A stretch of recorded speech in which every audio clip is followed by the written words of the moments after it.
महदाद्याणुपर्यन्तं यदित्सचराचरं त्ववैवत्पादितं भद्रे त्वदधीनमिदं जगत्। त्वमाद्या सर्वविद्यानम् अस्माकमपि जन्मभुः। त्वं जानासि जगत्सर्वं न त्वां जानाति कश्चन। त्वं काली तारिणी दुर्गा षोडशी भुवनेश्वरी। धूमावती त्वं बगला भैरवी छिन्नमस्तका।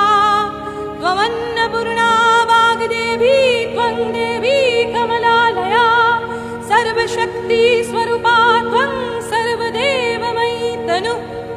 त्वमेव सूक्ष्मा स्थूला त्वं व्याक्तस्वरूपिणी। निराकरापि सकाराकस्त्वं वेद।